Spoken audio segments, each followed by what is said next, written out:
Hi friend, welcome to Tapati kitchen. আজকের পর্বে ডিম ইঁচড়ের রেসিপি শেয়ার করব। এই ইঁচড়ের সিজন আসলে আমাদের বাড়িতে এই ডিম ইঁচড়ের রেসিপি 3 থেকে 4 বার মতন করতেই হবে ইঁচড় থাকতে থাকতে। তোমরাও যদি এইভাবে একবার বাড়িতে ডিম ইঁচড়ের রেসিপি তৈরি করো, আশা করি তোমাদের বাড়িতেও 1 থেকে 2 বার মতন এই ডিম ইঁচড়ের রেসিপি তৈরি করতেই হবে ইঁচড় থাকতে থাকতে। এই রেসিপিটি একবার হলেও তোমরা বাড়িতে ট্রাই করে দেখতে পারো। ডিম ইঁচড়ের রেসিপি বানানোর জন্য এখানে আমাদের বাড়ির গাছের কাঁঠাল হয়েছে, তোমরা দেখতেই পাচ্ছ অনেকগুলো ইঁচড় আছে। এর থেকে আমি ডিম ইঁচড় বানানোর জন্য একটি ইঁচড় পেরে নেব। ডিম ইঁচড় বানানোর জন্য এখানে আমি একটা ছোট দেখে ইঁচড় কেটে নিচ্ছি গাছ থেকে। এবার আমি ইঁচড়ের থেকে আটাটা যাতে পড়ে যায় সেই কারণে আমি মুখটা কেটে রেখে দেব কিছুক্ষণ। এখানে আমি ইঁচড়টা কেটে নিয়েছি ছোট টুকরো করে। তোমরা দেখতে পাচ্ছ ইঁচড়টা আমি খুব বেশি বড়ও করিনি, খুব বেশি ছোটও করিনি, মিডিয়াম সাইজ করে ইঁচড়টা আমি কেটে নিয়েছি। আর দিয়ে দেবো ডিম ইঁচড়ের জন্য আমি এখানে আলু। এখানে আমি 2টো মতন বড় সাইজের আলু কেটে নিয়েছি ছোট টুকরো করে। ডিম ইঁচড় বানানোর জন্য এখানে আমি 8টা মতন ডিম নিয়েছি। এবার এই সব উপকরণগুলো সিদ্ধ করে নেব। সিদ্ধ করে নেওয়ার জন্য এখানে একটি কড়াই বসিয়ে দিয়েছি। কড়াইয়ের ভিতরে দিয়ে দেবো পরিমাণ মতন জল। জল দেওয়ার পরে এবার আমি ডিমগুলো দিয়ে দেবো কড়াইয়ের ভিতরে। একে একে সব কটা ডিম আমি কড়াইয়ের ভিতরে দিয়ে দিয়েছি। এবার দিয়ে দেবো যে ছোট টুকরো করে কেটে রাখা আলুগুলো দিয়ে দেবো। ডিম আর আলুটা বেশ কিছুক্ষণ সিদ্ধ করে নেব। ডিম আর আলুটা আমি বেশ কিছুক্ষণ সিদ্ধ করে নিয়েছি। এখানে ডিম আলুটা বেশ কিছুক্ষণ সিদ্ধ করে নেওয়ার পরে এবার আমি যেই ছোট টুকরো করে ইঁচড়টা কেটে রেখেছিলাম সেই ইঁচড়টা দিয়ে দেব এর ভিতরে। এখানে আমি ইঁচড়টা পরে দিলাম এই কারণে ইঁচড়টা বেশি সিদ্ধ হয়ে যাবে, সেই কারণে আমি ইঁচড় আর ডিম আর আলুটা একসাথে দিইনি। ইঁচড়গুলো সিদ্ধ করে নেওয়ার জন্য আমি কড়াইয়ের ভিতরে দিয়ে দিচ্ছি। ইঁচড় সিদ্ধ করার সময় অবশ্যই নুনটা ব্যবহার করবে। এখানে আমি 2 চামচ মতন নুন দিয়েছি। তোমরা অনেকে আছো হলুদও ব্যবহার করো, ইঁচড় সিদ্ধ করার সময় হলুদটা দেবে না। এখানে আমি খালি নুনটা দিয়ে ইঁচড় আর আলু আর ডিমটা সিদ্ধ করে নেব ঢাকা দিয়ে। এখানে বেশ কিছুক্ষণ ঢাকা দিয়ে আমি ইঁচড় আর ডিম আর আলুটা সিদ্ধ করে নিয়েছি। এবার আমি ঢাকনাটা খুলে তোমাদেরকে দেখিয়ে দিচ্ছি কতটা পরিমাণে আমি আলু আর ডিম আর ইঁচড়টা সিদ্ধ করে নিয়েছি। ডিম ইঁচড়ের রেসিপি বানানোর জন্য এখানে আমি আলু আর ইঁচড়টা 80% মতন সিদ্ধ করে নিয়েছি। খুব বেশি সিদ্ধ করবে না, তাহলে ভাজার সময় আলু আর ইঁচড়টা গলে যাবে। ডিমগুলো ছাড়িয়ে নেব আর ইঁচড় আর আলুটা জল ঝরিয়ে নেব। এখানে ডিমগুলো ছাড়িয়ে নিয়েছি একটি প্লেটের উপরে। এবার ডিমের গায়ে ভালো করে নুন হলুদটা মাখিয়ে নেব। ডিমের গায়ে ভালো করে নুন হলুদটা মাখানো হয়ে গেছে। এবার ডিমগুলো আমি ভেজে নেব। ডিমগুলো ভেজে নেওয়ার জন্য এখানে আমি একটি কড়াই বসিয়ে দিয়েছি। কড়াইটা ভালো করে গরম করে নেব। কড়াইটা ভালো করে গরম করে নেওয়ার পরে এবার এখানে দিয়ে দেবো সর্ষের তেল। এখানে একটু বেশি করে তেলটা ব্যবহার করলাম, এই কারণে আমি ইঁচড় আর আলুটাও একেবারে এই তেলে ভেজে নেব। তেলটা ভালো করে গরম করে নেওয়ার পরে এবার একে একে ডিমগুলো আমি কড়াইয়ের ভিতরে ছেড়ে দেব। ডিম ভাজার সময় গরম তেলের ভিতরে ডিমগুলো সাবধানে ছাড়বে যাতে তেলটা না ছুটে আসে। সব কটা ডিম আমি কড়াইয়ের ভিতরে দিয়ে দিয়েছি। এবার ডিমগুলো নাড়াচাড়া করে লাল করে ভেজে নেব। ডিম ভাজার সময় গ্যাসের ফ্লেমটা মিডিয়াম আঁচে দিয়ে ডিমগুলো আমি নাড়াচাড়া করে লাল করে ভেজে নিয়েছি। এখানে ডিমগুলো ভাজা হয়ে গেছে। এবার ডিমগুলো আমি একটি প্লেটের উপরে তুলে নেব। একে একে আমি সব কটা ডিম লাল করে ভেজে গরম তেলের থেকে তুলে নিয়েছি একটি প্লেটের উপরে। ডিম ভাজা তেলের ভিতরে দিয়ে দেবো সিদ্ধ করে রাখা আলু। এখানে আমি ইঁচড়ের থেকে আলুটা আলাদা করে নিয়েছি। ইঁচড় আর আলুটা আলাদা করে ভাজা ভালো। এখানে আমি আগে আলুটা ভেজে নেব। সিদ্ধ করা আলুগুলো গরম তেলের ভিতরে দিয়ে দিচ্ছি। আলুগুলো নাড়াচাড়া করে লাল করে ভেজে নেব। আলুটা নাড়াচাড়া করে বেশ কিছুক্ষণ ভেজে নেওয়ার পরেই তোমরা দেখতে পাচ্ছ আলুটা গোল্ডেন কালার ভাব চলে এসেছে। এবার গরম তেলের থেকে আমি আলুটা একটি বোলের ভিতরে তুলে নেব। আলু ভাজা তেলের ভিতরে দিয়ে দেবো সিদ্ধ করে রাখা ইঁচড়। তেলের ভিতরে ইঁচড়টা দেওয়ার পরে এবার ইঁচড়টা একবার নাড়াচাড়া করে নেব ভালো করে। নাড়াচাড়া করে নেওয়ার পরে এবার ইঁচড় ভাজার সময় আমি এখানে একটু হলুদ ব্যবহার করব যাতে ইঁচড়টা সাদা রয়েছে সেই সাদা ভাবটা না থাকে। এখানে আমি পরিমাণ মতন 2 চামচ মতন হলুদ দিয়ে দিয়েছি। হলুদ দেওয়ার পরে নাড়াচাড়া করে ইঁচড়টা বেশ কিছুক্ষণ ভেজে নেব। হলুদ দেওয়ার পরে নাড়াচাড়া করে ইঁচড়টা বেশ কিছুক্ষণ ধরে ভেজে নিয়েছি। তোমরা দেখতে পাচ্ছ নাড়াচাড়া করে ইঁচড়টা বেশ কিছুক্ষণ ভেজে নেওয়ার পরে ইঁচড়টাও লাল কালচে ভাব চলে এসছে। এবার ইঁচড়গুলো আমি তেলের থেকে তুলে নেব।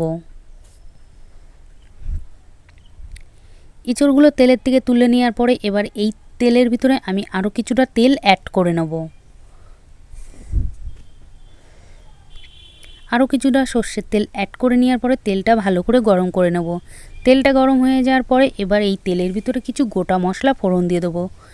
ডিম ইঁচড় বানানোর জন্য এখানে আমি গোটা মশলা ব্যবহার করলাম, গোটা জিরে হাফ চামচ মতন, আর দিয়ে দেবো দারচিনি, লবঙ্গ আর এলাচ, আর দিয়ে দেবো 2টো শুকনো লঙ্কা। ডিম ইঁচড়ের ফোড়ন দেওয়ার জন্য আর কিছু ব্যবহার করব না, এই উপকরণগুলো ভালো করে ভেজে নেব। এই গোটা মশলাতে সুন্দর একটি সেন্ট বেরিয়ে আসার পরে এবার এর ভিতরে দিয়ে দেবো পেঁয়াজের পেস্ট। এখানে আমি একটি বড় সাইজের পেঁয়াজের পেস্ট তৈরি করে নিয়েছি। পেঁয়াজের পেস্টটা দেওয়ার পরে বেশ কিছুক্ষণ নাড়াচাড়া করে তেলের সাথে ভেজে নেব। পেঁয়াজের যেই কাঁচা গন্ধ ভাবটা আছে সেই কাঁচা গন্ধ ভাবটা চলে যাবে। পেঁয়াজের পেস্টটা বেশ কিছুক্ষণ ভেজে নেওয়ার পরে পেঁয়াজের যেই কাঁচা গন্ধ ভাবটা আছে সেই কাঁচা গন্ধ ভাবটা চলে গেছে। এবার এর ভিতরে দিয়ে দেবো আদা রসুনের পেস্ট। এখানে আমি 2 চামচ করে আদা রসুনের পেস্টটা দিয়ে দিয়েছি। এবার আদা রসুনের পেস্টটাও ভালো করে এই পেঁয়াজের পেস্টের সাথে ভেজে নেব।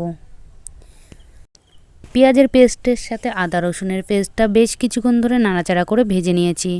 আদা রসুনের পেস্টেতে কাঁচা গন্ধ ভাবটা চলে গেছে। এবার এর ভিতরে দিয়ে দেবো আমি বড় সাইজের একটি টমেটো পেস্ট তৈরি করে নিয়েছি। ডিম ইঁচড়ের রেসিপি বানানোর জন্য এখানে আমি কোনো রকম ঝালের জন্য গুঁড়ো মশলা ব্যবহার করব না, সেই কারণে বড় সাইজের টমেটো পেস্টের সাথে আমি 4টে মতন শুকনো লঙ্কা পেস্ট তৈরি করে নিয়েছি। তোমরা চাইলে গুঁড়ো মশলাটাও ব্যবহার করতে পারো, আমার মতে বলে শুকনো লঙ্কাটা দিলে আরও বেশি ভালো হবে। এবার মিক্সি মেশিন বোলটা ধুয়ে সামান্য পরিমাণে জল দিয়ে দেবো। এবার এই মশলার সাথে টমেটো পেস্টটাও ভালো করে নাড়াচাড়া করে বেশ কিছুক্ষণ ধরে মশলাটা কষিয়ে নেব, যাতে টমেটোর যেই কাঁচা গন্ধ ভাবটা আছে সেই কাঁচা গন্ধ ভাবটাও চলে যায়, আর যেই জলটা দিয়েছি সেই জলটাও যাতে শুকিয়ে যায়। সেই কারণে মশলাটা ভালো করে ভেজে নেব। মশলাটা বেশ কিছুক্ষণ ভেজে নেওয়ার পরে তোমরা দেখতে পাবে মশলার থেকে তেলটা ছাড়তে শুরু করে দিয়েছে। এখানে মশলার থেকে তেলটা ছাড়তে শুরু করে দিয়েছে। এবার এর ভিতরে দিয়ে দেবো কিছু গুঁড়ো মশলা, 1 চামচ মতন জিরে গুঁড়ো, 1 চামচ মতন ধনে গুঁড়ো, আর দিয়ে দেবো পরিমাণ মতন হলুদ গুঁড়ো আর স্বাদ মতন নুন। এখানে সব মশলার ব্যালেন্স ঠিক করে রাখার জন্য এখানে দিয়ে দেবো হাফ চামচ মতন চিনি।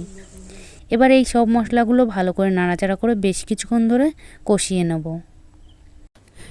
এখানে মশলাটা পারফেক্টলি ভাজা হয়ে গেছে। ডিম ইঁচড়ের রেসিপি স্বাদটা বাড়িয়ে নেওয়ার জন্য এখানে আমি 2 চামচ মতন নারকেলের পেস্ট দিয়ে দেবো। এখানে আমি বেশ কিছুটা নারকেলের পেস্ট তৈরি করে নিয়েছি 2 চামচ মতন।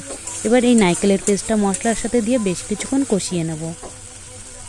নারকেলের পেস্টটা দেওয়ার পরে ভালো করে মশলার সাথে কষিয়ে নিয়েছি। এবার এর ভিতরে দিয়ে দেবো ভেজে রাখা আলু ও ইঁচড়টা। আলু আর ইঁচড়টা দেওয়ার পরে ভালো করে মশলার সাথে আলু আর ইঁচড়টা কষিয়ে নেব। এখানে বেশ কিছুক্ষণ ধরে আলু আর ইঁচড়টা ভালো করে কষিয়ে নিয়েছি মশলার সাথে। তোমরা দেখতে পাচ্ছ আলু আর ইঁচড়টা ভালো করে মশলার সাথে কষানো হয়ে গেছে। এবার ইঁচড়ের সাথে মশলাটা ভালো করে মিশে যাওয়ার জন্য আমি এখানে বেশ কিছুটা জল অ্যাড করে নেব।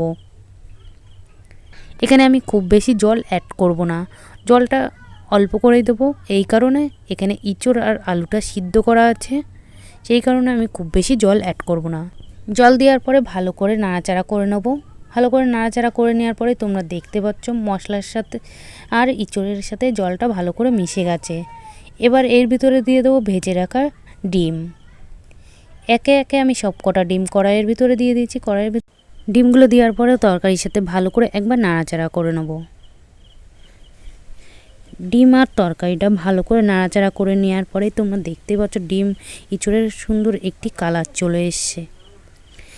ভালো করে নাড়াচাড়া করে নেওয়ার পরে এবার তরকারিটি ফুটিয়ে নেব। তোমরা দেখতে পাচ্ছ তরকারিটি ফুটতে শুরু করে দিয়েছে। তরকারিটি বেশ কিছুক্ষণ ধরে ফুটিয়ে নেব। এইভাবে ডিম ইঁচড়ের রেসিপি তোমরা একবার হলেও বাড়িতে ট্রাই করে দেখতে পারো। এই ডিম ইঁচড়ের রেসিপি একবার বাড়িতে বানালে বারে বারে বানাতে হবে তোমার। ডিম ইঁচড়ের রেসিপিটি লাবিয়ে নেওয়ার আগে দিয়ে দেবো গরম মশলার গুঁড়ো 1 চামচ মতন। গরম মশলার গুঁড়ো দেওয়ার পরে ভালো করে ডিম ইঁচড়ের রেসিপির সাথে গরম মশলার গুঁড়োটা মিশিয়ে নেব। গরম মশলার গুঁড়োটা মিশিয়ে নেওয়ার পরে আরও কিছুক্ষণ ধরে তরকারিটি ফুটিয়ে নেব। তরকারিটা বেশ কিছুক্ষণ ফুটিয়ে নেওয়ার পরে তোমরা দেখতেই পাচ্ছ ডিম ইঁচড়ের রেসিপি তৈরি হয়ে গেছে। এবার আমি নামিয়ে নেব। এই ডিম ইঁচড়ের রেসিপি যদি ভালো লেগে থাকে অবশ্যই লাইক কমেন্ট তোমাদের বন্ধুদের কাছে শেয়ার করতে ভুলবে না। আর আমার চ্যানেলে যদি নতুন হয়ে থাকে তাহলে একটা সাবস্ক্রাইব করে দেবে। নিত্য নতুন রেসিপি পেতে হলে অবশ্যই কমেন্টে জানিয়ে যাবে রেসিপিটি কেমন হলো।